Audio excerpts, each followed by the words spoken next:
attaché par 2 chaînes, dormait entre 2 soldats. Et devant la porte de la prison, des sentinelles montaient la garde. C'est la Bible. J'aimerais encore que tu puisses souligner cette précision. Des sentinelles montaient la garde. Tout à coup, un ange du Seigneur apparut. Et la cellule fut inondée de lumière. L'ange toucha Pierre au côté pour le réveiller. Lève-toi vite, lui dit-il. Au même instant, les chaînes lui tombèrent du poignet. Alors, allons, poursuivit l'ange, mets ta ceinture et attache tes sandales. Pierre obéit. Maintenant, ajoute l'ange, mets ton manteau et suis-moi. C'est encore ta Bible. J'aimerais que tu puisses souligner cette précision. Alors l'ange lui dit, mets ta ceinture, attache tes sandales. Pierre obéit. Maintenant, ajoute l'ange, mets ton manteau et suis-moi. Pierre le suivit et sortit sans se rendre compte de tout ce que l'ange faisait était réel. Il croyait avoir une vision. Ils passèrent ainsi devant le premier poste de garde, puis devant le second, et ils arrivèrent devant la porte de fer qui donnait sur la ville. Celui-ci s'ouvrit toute seule, ils sortirent et s'avancèrent dans une rue, et soudain, l'ange les quitta, acclamant pour la parole du Seigneur. Je disais, est-ce que nous pouvons acclamer pour la parole du Seigneur? Alléluia. Est-ce que quelqu'un de la joie d'être là cet après-midi? Est-ce que quelqu'un est réellement de la joie d'être là cet après-midi? Que Dieu te bénisse. Je rends grâce à Dieu pour la vie qu'il nous accorde encore, afin de nous tenir au devant de vous. C'est un privilège, mais aussi une responsabilité. Un grand merci à Dieu, mais aussi grande est ma joie de me retrouver encore au milieu de vous. Amen. Et grande est ma joie aussi de revoir parmi nous les pasteurs Shekinah. Est-ce que quelqu'un de la joie de nous revoir encore? Est-ce que nous pouvons acclamer le Seigneur? Gloire à Jésus. Combattre pour la victoire. Quel est le thème que nous abordons depuis 2 dimanches passés? Aide-moi à dire à ton voisin, combattre pour la victoire. Combattre, c'est l'effet d'exercer la force. Alléluia. Alléluia. Combattre, c'est lutter contre quelqu'un. Combattre, c'est faire la guerre. Le mot combattre, même à la Niger, c'est tellement courant. Donc, on a déjà retenu même la définition de combattre. Alléluia. Mais lorsque nous parlons de la victoire, c'est le fait de remporter une bataille. La victoire, c'est le fait de remporter une guerre. La victoire, c'est le fait de remporter un combat. Alors, lorsque nous parlons de combattre pour la victoire, on veut tout simplement dire faire la guerre pour remporter la victoire. Alléluia. Faire la guerre pour remporter la bataille. Si je peux reformuler ce thème autrement, je dirais combattre pour la victoire veut dire lutter pour le changement. Alléluia. Combattre pour la victoire veut dire lutter afin de vivre les promesses de Dieu dans ta vie. Alléluia. Et dans très de choses, je voudrais dire à quelqu'un, nous ne combattons pas pour survivre. Alléluia. Alléluia. Oh, quelqu'un est là cet après-midi. C'est le dernier jour. Nous devons être comme des gens qui veulent conquérir un domaine de leur vie. Alléluia. Bien aimé, nous ne combattons pas pour survivre. Plus si on combat dans le but de survivre. Nous savons ceux-là qui suivent le match de Baïdi, que il y a de ces clubs qui jouent pour le maintien. Elles ne jouent pas pour être championnat, mais ils jouent seulement pour ne pas être relégués. Ils jouent pour le maintien. Et je vais dire à quelqu'un cet après-midi, nous on ne combat pas pour le maintien, mais nous on combat pour gagner les championnats. Nous on ne combat pas pour survivre, mais nous combattons pour gagner la bataille. Alléluia. C'est pour la victoire que nous combattons. Et bien aimé dans le Seigneur, nous ne combattons pas dans le but de faire fuir l'ennemi. Nous ne combattons pas dans le but de faire fuir ses problèmes. Lorsque un ennemi fuit, il a la capacité de revenir. Alléluia. Mais nous combattons dans le but d'exterminer ces problèmes. Aide-moi à dire à ton voisin, exterminer le problème. Nous combattons dans le but de gagner la bataille. Alléluia. Bien aimé dans le Seigneur, tu combattras aujourd'hui dans le but de gagner cette bataille qui dérange ta famille. Alléluia. Et on ne combat pas si on ne se sent pas menacé. Alléluia. Plus si on ne combat pas parce qu'ils se sentent en sécurité. Plus si on ne combat pas parce qu'ils se sont errés dans cette condition de vie. Alléluia. Le diable a imposé à certaines personnes une condition de vie. Oh, les commissaires, ils se sont errés dans cette condition de vie. C'est la raison pour laquelle ils ne combattent pas. Bien-aimé dans le Seigneur, tout celui qui se sent menacé, c'est celui qui va en guerre. Quand tu remarques que ta destinée ne correspond pas avec les promesses de Dieu, bien-aimé, tu vas t'élever pour combattre. Lorsque tu remarques que ta vie est menacée, ta vie est en danger, bien-aimé, tu t'élèveras pour combattre. Seuls ceux qui sentent que leur avenir est en danger, ce sont ceux qui se lèvent pour combattre. Alléluia. Quand tu remarques que tu sors d'une famille des polygames ou de gens qui ont l'habitude de divorcer, je voudrais dire à quelqu'un, ce n'est pas parce que tu es en Christ que le diable ne va pas te réclamer. Si même le diable a réclamé Pierre, alors qu'il marchait avec Jésus, bien aimé, je voudrais dire à quelqu'un, lorsque tu sors dans une famille de polygames, lorsque tu sors dans une famille de divorcés, je voudrais te dire, frère, tu dois être conscient que ton avenir est en danger. Alléluia. C'est la raison pour laquelle tu dois t'élever pour combattre. Seuls ceux qui ne veulent pas revivre la même réalité que ses parents, ce sont eux qui se lèvent pour combattre. Alléluia. Alléluia. Seuls ceux-là qui ne veulent pas aussi vivre la vie de tout le monde, ce sont eux aussi qui se lèvent pour combattre. Il y a beaucoup de gens aujourd'hui qui subissent la vie. Alléluia. Depuis que tu es en train de chercher du travail, ce n'est pas qu'il n'y a pas du travail dans le pays, non. Il y a certaines personnes aussi qui trouvent du travail. Alléluia. Seuls ceux-là qui refusent de subir la vie. Regarde même ta vie, il y a ces choses que tu avais dit que non, je vais faire ces choses à tel âge. Jusqu'aujourd'hui, tu n'as jamais fait ces choses. Par rapport même à tes propres plannings, tu es en retard. Alléluia. Plusieurs subissent la vie. Beaucoup de gens, bien aimés dans les Seigneurs, ils subissent les réalités du monde. Frère, tous ceux-là qui ne veulent pas vivre la vie de tout le monde, ce sont ceux-là qui se lèvent pour combattre. Alléluia. Et je voudrais dire encore à quelqu'un ce soir, seuls ceux qui refusent de pleurer, seuls ceux qui refusent de pleurer à cause des circonstances de la vie, seuls ceux qui refusent d'être à genoux devant les circonstances de la vie, ce sont ceux-là qui se lèvent pour combattre. Il y a de ces circonstances qui nous font pleurer. Alléluia. Il y a de ces circonstances, même sur un combien de temps, tu te poses la question, Seigneur, pourquoi seulement moi? Alléluia. Seuls les gens qui refusent de subir la vie, seuls les gens qui refusent de fléchir les genoux face aux circonstances de la vie, ce sont eux qui se lèvent pour combattre. Est-ce que quelqu'un est avec moi cet après-midi? Les paroles des hommes peuvent te faire mal. Plusieurs personnes, leur vie est en difficulté parce que le médecin a donné un avis. Plusieurs personnes, leur destinée est en difficulté parce que les gens ont dit des choses sur ta vie. Bien aimé dans les Seigneurs, je me te dire, seuls ceux-là qui ne veulent pas vivre la vie de tout le monde, ce sont ceux-là qui se lèvent pour combattre dans la prière. Et je voudrais dire à quelqu'un cet après-midi, ce que tu admets dans ta vie, c'est à ça que tu crois. Alléluia. Ce que tu admets dans ta vie, c'est à ça que tu crois. Et ce que tu crois, c'est ce qui forme ta vie. Alléluia. Bien aimé dans les Seigneurs, je voudrais te dire une chose. Ta vie aura la forme de choses auxquelles tu crois. Si tu crois à l'échec, si tu crois à cette situation que le diable t'a imposée, bien aimé dans les Seigneurs, ta vie aura aussi la forme de cette situation imposée par l'ennemi. Alléluia. Mais ce que tu refuses, c'est ce que tu combats. Alléluia. Bien aimé dans les Seigneurs, plusieurs doivent refuser les situations que le diable les a imposées. Plusieurs doivent refuser les situations que le diable a imposées à sa famille. Alléluia. Seuls ceux qui refusent, ce sont ceux qui se lèvent pour combattre. Alléluia. Mais en parlant de la victoire, je voudrais dire à quelqu'un ceci. Il y a des victoires que tu observeras dans le temps, mais il y a aussi ces victoires que tu observeras immédiatement. Alléluia. Je donne un exemple. Tu es né dans une famille où il y a un type de maladie qui règne dans la famille. Tu as été peut-être victime de cette maladie et Dieu t'a fait grâce, tu es guéri et tu ne mérites pas que ton enfant ou soit tes enfants puissent revivre la même chose. Bien aimé dans les Seigneurs, tu vas prier pour ces choses, mais les résultats de ta prière, tu ne le verras pas immédiatement. Mais tu le verras dans le temps lorsque tu auras aussi tes enfants, quand tu vas te marier. Quelqu'un là cet après-midi?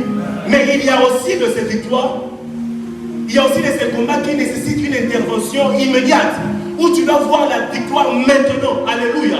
Et dans 2 Chroniques chapitre 6, versets 38 à 39, la Bible nous parle de Salomon. Salomon qui fait une prière pour un besoin futur. La Bible dit que lorsque le temps était venu, dans Daniel chapitre 6, verset 10, nous allons remarquer que Dieu a exaucé la prière faite par Salomon dans 2 Chroniques chapitre 6. Le besoin n'était pas présent, le besoin était futur.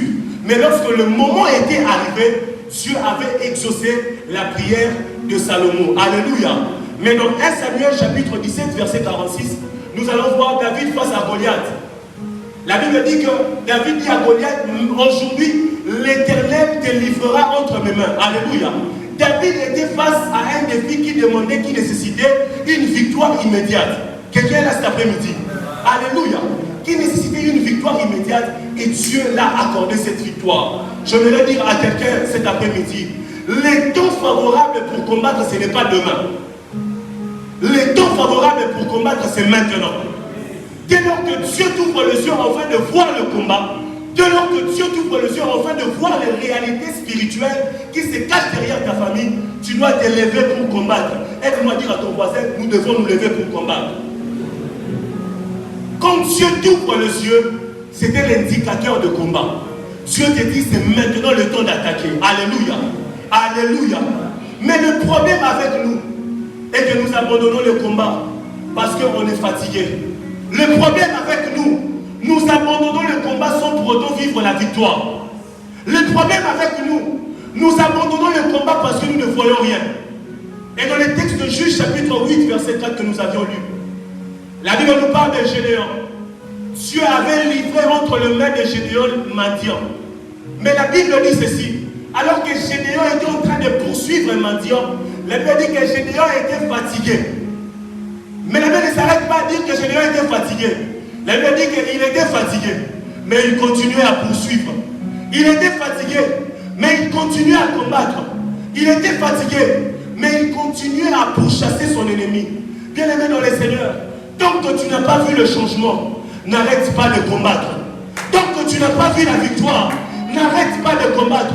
Bien aimé, je vais dire à quelqu'un cet après-midi, l'enfant ne se forme pas en un jour. L'enfant se forme dans un processus qu'il faut respecter. Cela ne veut pas dire que parce que l'enfant est dans les ventres de maman pendant 6 mois, que maman faut dire qu'il y a des fruits, qu'il y a des protéines. Non. Même lorsque l'enfant prend du temps pour se composer, la maman continue le régime. Je vais dire à quelqu'un cet après-midi, tu dois continuer le régime de ta victoire. Je vais dire à quelqu'un cet après-midi, n'abandonne pas tant que tu n'as pas vu la victoire. Alléluia. Tant que tu n'as pas vu ce que tu demandes à Dieu, n'arrête pas de combattre. Continue le combat jusqu'à ce que tu verras la victoire. Le fait d'abandonner est un piège du diable. Alléluia. Le diable veut que tu abandonnes pour ne pas atteindre tes buts. Les buts pour lesquels Dieu nous a donnés et les buts pour lesquels Dieu nous appelle au combat, c'est pour que nous puissions atteindre la victoire. Alléluia. Tant que tu n'as pas encore atteint la victoire, n'abandonne pas le combat. Même si tu es fatigué, continue de combattre. Même si tu ne vois pas encore ce que tu demandes à Dieu, je vais dire à quelqu'un cet après-midi, n'abandonne pas. Continue de combattre. Alléluia. Mais le deuxième problème que nous rencontrons dans le combat, c'est que nous cherchons à combattre sans pour autant connaître le véritable problème. Quelqu'un là cet après-midi, celui qui combat sans pour autant connaître le véritable problème est une perte de temps.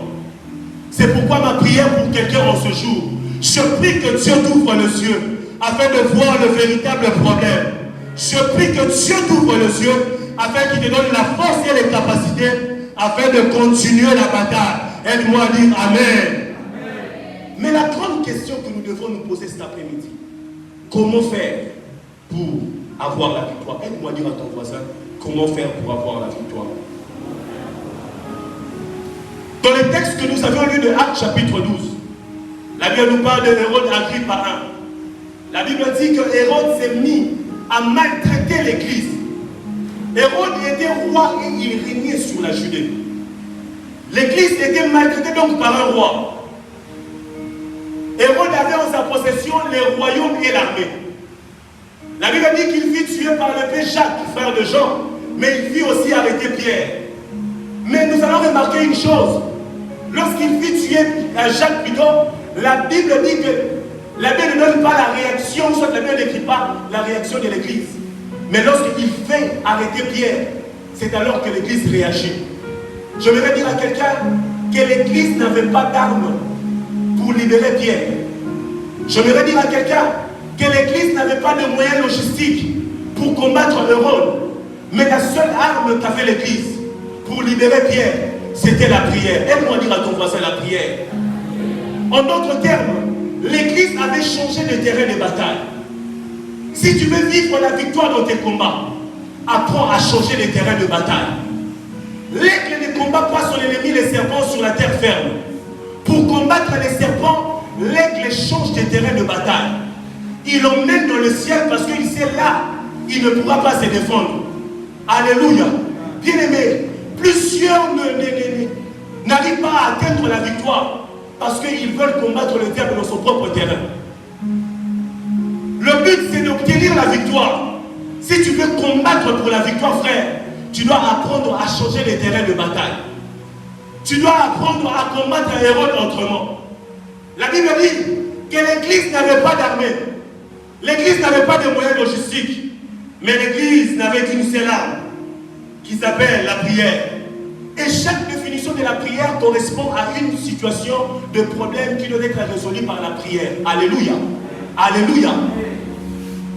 Bien-aimés dans les Seigneurs, la prière ne nous connecte pas seulement à Dieu, mais la prière est aussi une arme à destruction massive que nous devons utiliser dans nos combats.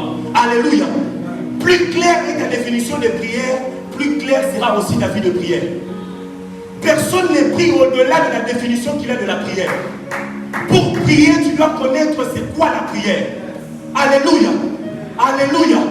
Et celui qui veut combattre et utiliser la prière comme arme pour combattre l'ennemi, il doit connaître que la prière est une arme spirituelle à destruction massive. Aide-moi à dire à ton voisin, la prière est une arme.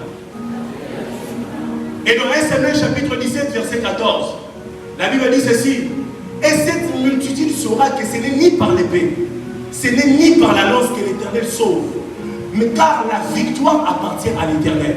Bien aimé, si la victoire appartient à l'Éternel, cela veut dire tout celui qui a donné sa vie à Jésus ne combat pas pour la victoire, mais il combat dans la victoire. Mais par la prière nous met du côté de Dieu et donne à Dieu la possibilité de certifier la victoire que nous avions déjà acquise. Alléluia. Bien-aimé dans le Seigneur, tu dois être du côté de Dieu. Tout celui qui est du côté de Dieu, tout celui qui prie, par la victoire, tu as la capacité de gagner tes batailles. Alléluia. Alléluia. Alléluia. Et ce soir, telle est ma prière. Je prie pour quelqu'un. Que Dieu certifie ta victoire cet après-midi. Alors que tu seras en train de prier Dieu, ma prière que Dieu certifie ses victoires. Alléluia. Seuls ceux-là qui reconnaissent Dieu comme étant leur allié, ce sont ceux-là qui prient. Tu ne peux pas prier si tu n'as pas conscience que Jésus est ton allié. Tu ne peux pas prier si tu n'es pas conscient que Dieu est toujours de ton côté. Alléluia. La prière est une invitation que nous envoyons au divin. Nous le savons tous que dans une fête, seuls ceux-là qui ont reçu l'invitation, qui ont droit de participer à la fête. La fête est l'image de tes combats. La fête est l'image de tes problèmes. Lorsque tu pries, tu donnes à Dieu la possibilité d'entrer dans le problème qui te dérange. Lorsque tu pries, tu envoies l'invitation à Dieu. Tu lui laisses la place afin d'intervenir en ta faveur. Alléluia. Et quand nous prions, nous laissons la place à Dieu. Je voudrais dire à quelqu'un encore cet après-midi, un problème peut être physique, un problème peut être financier, un problème peut être médical, mais la solution à ces problèmes ne sera pas toujours financier. La solution à ces problèmes ne sera pas toujours médicale. La solution à ces problèmes ne sera pas toujours financier. La Bible dit, car nous n'avons pas à lutter contre la chair et les sangs, mais nous avons à lutter contre les esprits et les dominations. Je voudrais dire à quelqu'un, frère, le problème peut être visible, le problème peut être palpable, mais la solution à ce problème ne sera pas toujours visible. La solution à ce problème peut être surnaturelle. Alléluia. C'est la raison pour laquelle nous devons prier. Alors ce soir, je voudrais dire à quelqu'un, ne combat pas Hérode avec le coup. Alléluia. Alléluia. Hérode, on ne combat pas avec le coup. Hérode, on le combat dans la prière. Aide-moi dire à ton voisin, Hérode, on le combat dans la prière. Hérode est l'image des esprits qui se cachent derrière ton problème. Hérode est l'image des esprits qui se cachent derrière ta situation. Hérode n'a pas peur lorsque nous venons à l'église. Mais Hérode a peur lorsque nous prions. La prière conditionne même le physique. Israël face à Amalek, la Bible dit que la victoire qu'avait Josué dépendait de la position de Moïse. Je voudrais dire à quelqu'un, le problème que tu rencontres dans le physique, le problème que tu rencontres dans ta famille, la solution ne sera pas toujours physique. La solution sera surnaturelle. Donc tu dois prier Dieu afin que la prière puisse conditionner le physique. Alléluia. Alléluia. Certaines victoires physiques ne seront pas toujours le fruit de nos efforts. Mais certaines victoires physiques seront le fruit de notre attitude dans la prière. Alléluia. C'est la raison pour laquelle la Bible déclare que l'Église a prié dans Actes chapitre 12. Pour la libération des pierres, l'Église avait prié. Pour les combats de l'Église de Colosse, Epaphras aussi avait combattu dans la prière. Mais j'aime une précision que la Bible donne. La Bible dit ceci, que l'Église n'était pas seulement en train de prier, mais l'Église était en train de faire des prières ardentes. Et la Bible ajoute encore dans Colossiens, la Bible dit ceci, que Epaphras n'était pas aussi en train seulement de combattre, mais Epaphras était en train de combattre dans la prière. Le mot grec utilisé dans sa racine veut dire agonie. Donc Colossiens, alléluia. C'est-à-dire, Epaphras n'avait pas seulement fait des prières ordinaires, mais Epaphras avait fait des prières d'agonie. Alléluia. L'agonie veut dire lutter jusqu'à la victoire. Alléluia. Et quelqu'un cet après-midi pour ton problème, pour le problème de ta famille, frère, tu dois lutter jusqu'à la prière. Alléluia. La prière ardente que l'Église faisait n'était pas une prière qui était caractérisée par leur habillement, mais c'était une prière qui était caractérisée par la rage de la victoire. Je voudrais dire à quelqu'un cet après-midi, tant que tu n'atteindras pas la dimension de la rage pour vivre la victoire, tu feras toujours des prières ordinaires. La Bible dit dans Hébreux chapitre 5, Jésus, alors qu'il était homme, ce jour-là, il a prié celui qui était capable de lui délivrer de la mort. La Bible dit que Jésus n'avait pas seulement prié, mais Jésus avait crié. Jésus n'avait pas seulement crié, mais Jésus avait pleuré. Frère, ce soir, pour ton problème, je veux que tu puisses changer d'attitude cet après-midi. Bien aimé, nous devons avoir l'attitude de la prière qui emporte le résultat. Tu dois avoir l'attitude de la prière qui change les situations. Alléluia. Alléluia. Cet après-midi, frère, nous ne venons pas pour combattre, pour amuser l'ennemi, mais nous venons pour combattre, pour avoir la victoire. Et parfois, alors qu'il priait, et parfois, ne faisait pas d'aventure. Il savait que l'avenir de l'église de Colosse dépendait de sa prière. C'est la raison pour laquelle, frère, il combattait dans la prière. Frère, je vais dire à quelqu'un cet après-midi, pour ta situation et celle de ta famille, tu dois combattre dans la prière. Tu dois oublier de fois celui qui est à côté de toi. Quelquefois, il y a des langages de la prière où toi-même tu ne comprends pas, mais tu pousses ces langages. Il y a des fois des cris, tu ne comprends pas. Je n'ai pas l'habitude de crier, mais pourquoi je crie aujourd'hui? Parce que c'est l'expression du moment. Alléluia. C'est l'expression que Dieu met dans ton cœur afin d'obtenir la victoire.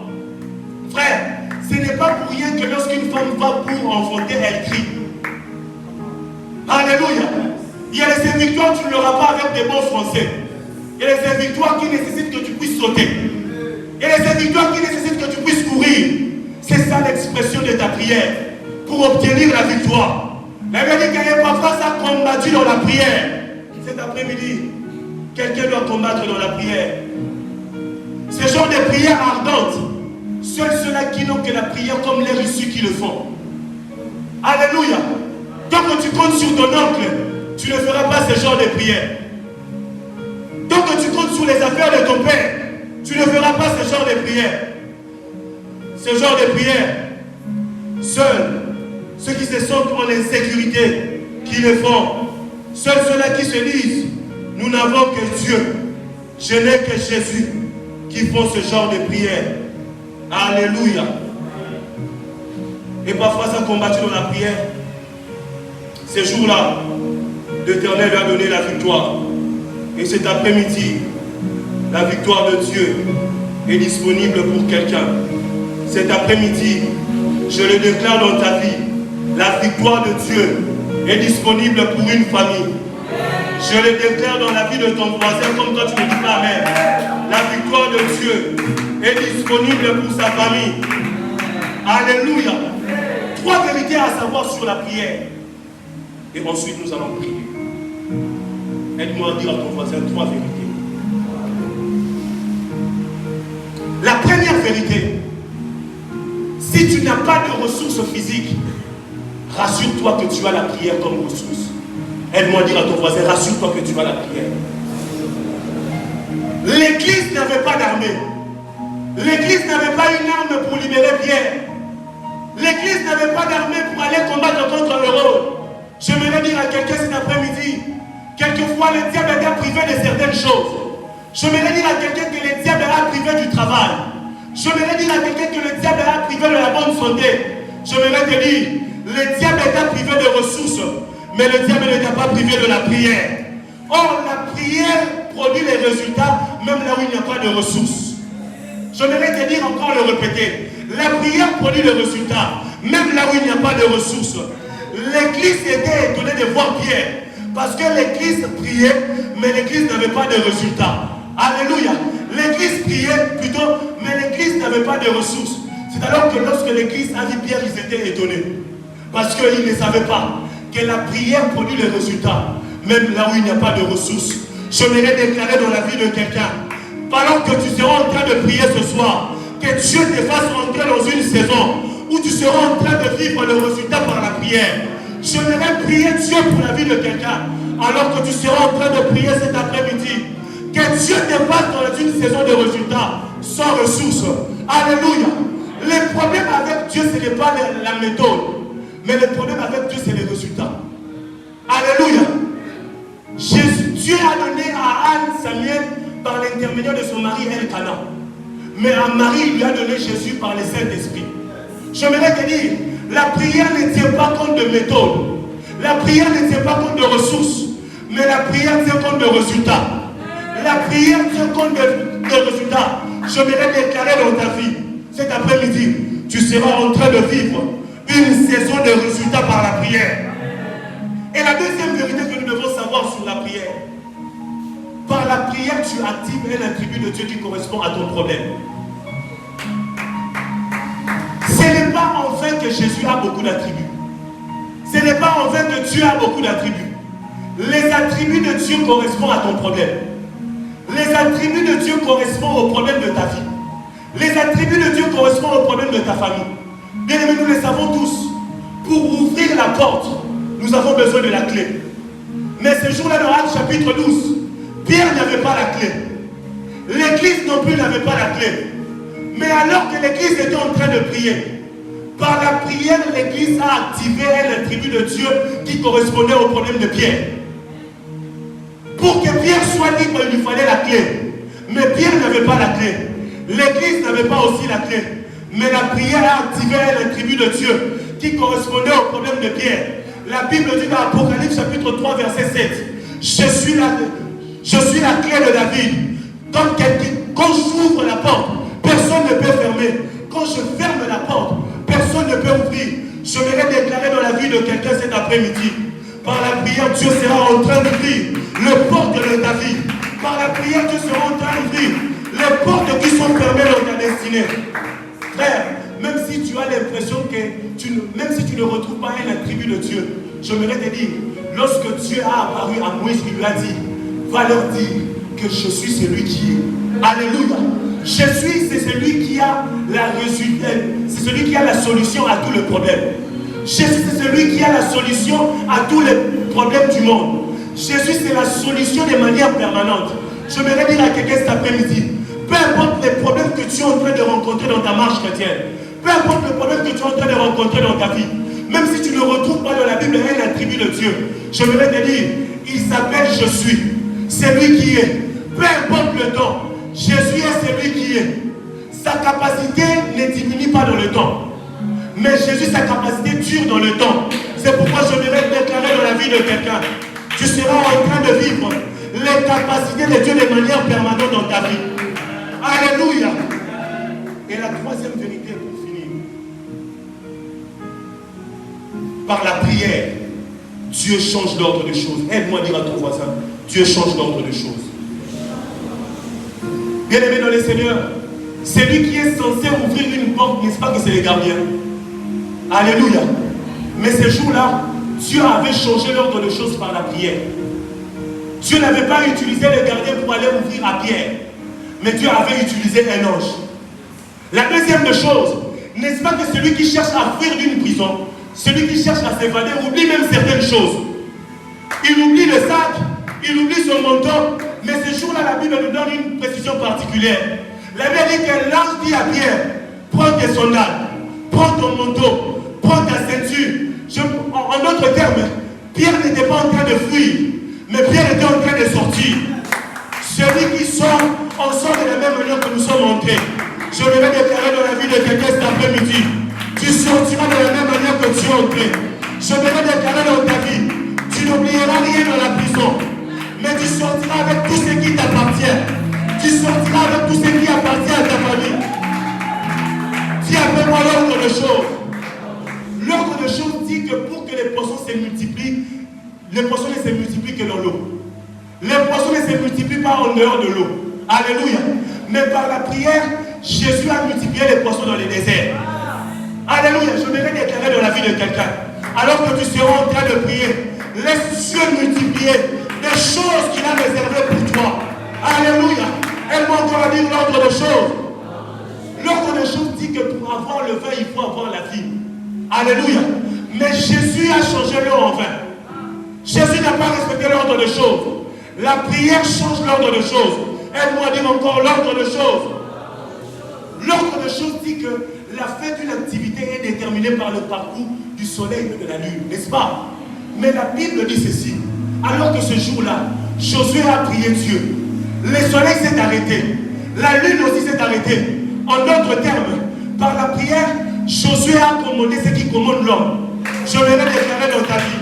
Alors que tu seras en train de prier Dieu, Dieu sera en train de commander les choses qui commandent ta vie. Je vais déclarer dans la vie de quelqu'un. Alors que tu seras en train de prier Dieu, Dieu sera en train de commander les choses qui commandent ta famille. Dieu sera en train de commander les choses qui commandent cette société. Dieu sera en train de commander les choses qui commandent ta destinée. Alléluia. Que Dieu bénisse sa parole. Élevons-nous, nous allons prier.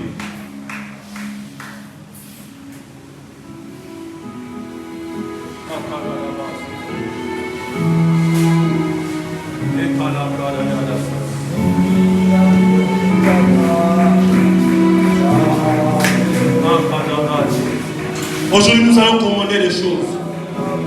Aujourd'hui, tu commanderas des choses dans ta vie. Aujourd'hui, tu seras en train de commander des choses dans ta destinée. Aujourd'hui, tu seras en train de commander des choses dans ta famille. Aujourd'hui, tu seras en train de commander des choses qui ne marchent pas dans ta vie.